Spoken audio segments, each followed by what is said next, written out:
Untuk perbaikan kinerjanya akan seperti apa nanti Pak di bawah Danantara, dan proyek-proyek spesifik apa yang mungkin akan menjadi fokus Krakatau Steel yang mungkin akan diajukan juga ke Danantara untuk terkait pembiayaan? Iya, terus terang dengan situasi global supply chains ya yang uncertainty ya, bukan hanya perang dagang tetapi juga ini perang fisik ya, Amerika, Israel, Iran dan sebagainya.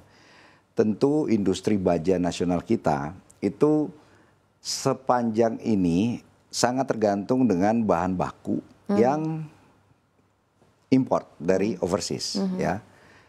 Nah, ini yang menyebabkan bagaimana industri baja harus bisa melakukan planning ya, pengadaan atau procurement secara efisien, dan juga perencanaan produksi dan inventory yang harus maksimum sehingga mempunyai daya saing yang tinggi. Kalau ditanya proyek-proyek strategis apa, tentu kami Krakatau Steel ini sebagai umbrella besarnya ekosistem baja nasional. Tentu yang paling utama adalah mereaktivasi ya seluruh aset-aset pabrik yang Krakatau Steel kelola. Ya, bagaimana reaktivasi hot strip mill 1 kita yang tahun lalu masih belum beroperasi secara total, sekarang kita udah bisa produksi kembali, dan juga turunan-turunan daripada downstream pabrik-pabrik kita yang membutuhkan baja gulungan maupun plat, ini semua sudah berjalan dengan baik. Nah, reaktivasi ini tentu semuanya berlandaskan bottom line efisiensi, sehingga produktivitas daripada produksi-produksi kita ini bisa sangat maksimal, sehingga daya saing yang kita khawatirkan dengan importasi baja yang sangat masif, kita mempunyai competitiveness yang bisa bersaing. Oke. Gitu, Saf. Apa yang menjadi kendala dari pabrik-pabrik ini belum bisa diaktifkan sampai sekarang, Pak? Sebenarnya bukan berarti tidak bisa diaktifkan, tetapi utilisasi. Utilisasi. Ya, utilisasinya rendah? Utilisasinya rendah, itu dengan situasi global sekarang, itu utilisasinya tidak ada yang lebih daripada 60%. Ya, ini menyebabkan HPP secara skala ekonomi kalah saing dengan produk-produk impor. Nah, inilah yang kita inginkan, kita bangun narasi kepada stakeholder, kepada pemerintah, untuk bisa memanfaatkan momentum global ini, terutama dengan tarif Trump ya, resiprokal, terus yang terakhir ditambah double tax dari 25% menjadi 50%, menjadi golden momentum untuk merepositioning, bahkan mentransformasi tata niaga import ya, sekaligus ekosistem tata laksana supply chain baja nasional. Ini yang terus kita berikan. Artinya tentu ada latar belakang daripada Donald Trump memberikan tarif yang luar biasa, proteksi yang luar biasa, 25% menjadi 50%. Ini luar biasa. Tentu tidak lain adalah Amerika sangat sadar bahwa industri baja itu adalah industri yang sangat strategis, menjadi pilar utama dalam pembangunan negara masing-masing.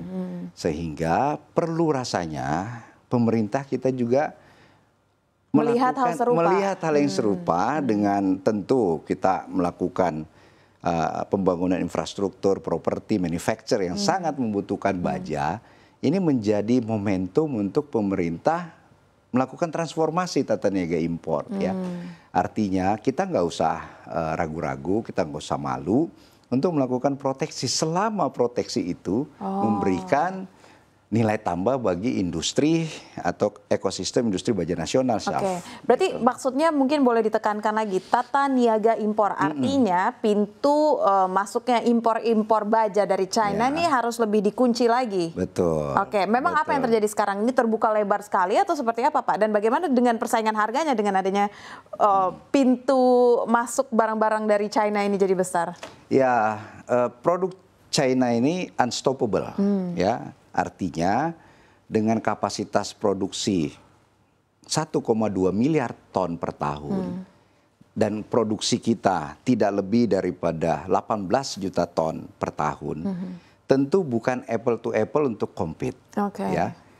Nah, dengan kebijakan China, pemerintah China mengerem ya infrastruktur, pembangunan properti dan lain sebagainya lagi slow down. Tentu pabrik-pabrik baja di China ini tidak bisa serta-merta memberhentikan pabriknya. Dia akan mencari pasar baru, terutama di negara ASEAN, dan yang sangat lemah proteksinya. Ya, nah inilah seperti di Indonesia, sangat mudah untuk import baja. Nah, ada mekanisme dan instrumen perlindungan seperti lartas, safeguard, bahkan anti dumping. Tetapi ini belum cukup, ya belum cukup sehingga kita ingatkan kembali ke pemerintah bahwa China sudah melakukan price predatory. Berapapun harga di market domestik kita, dengan kapasitas produksi yang miliaran ton jumlahnya, mereka akan memenuhi harga ekspektasi kita. Sehingga yang kita khawatirkan, Saf, adalah, dan sekarang kita sudah hadapi, tidak sedikit pabrik-pabrik baja sudah mulai melakukan pengurangan produksi. Ya, misalnya dia punya 10 line produksi, mereka udah perlahan-lahan mengurangi 1 sampai 2 line produksi. Akibatnya kalau ini terus-menerus, tentu ada potensi pemutusan hubungan kerja atau PHK. Ya, dan ini memberikan dampak ekonomi. Karena dampak ekonomi di industri baja itu penyerapan tenaga kerjanya sangat luar biasa tingginya. Ya, kayak kami di Krakatau Steel. 3 juta ton produksi kita, itu hari ini 5.000 tenaga kerja, ya. Terus kami punya GV 3 juta. 5.000 itu in total apa cuma hanya dari satu pabrik? In total ya. Kalau Krakatau Posko GV kita itu juga kurang lebih 3.000 tenaga kerja. So baru 6 juta ton ini sudah membutuhkan 6.000 7.000 karyawan. Sedangkan kita punya target menjadikan Cilegon itu klaster 10 juta ton. Ini bisa kurang lebih 20.000 tenaga kerja. Dan kalau 20.000 tenaga kerja, dampak ekonominya ya di kawasan ini tentu sangat tinggi dampaknya. Belum lagi pajak, ya, belum lagi PNBP dan lain sebagainya.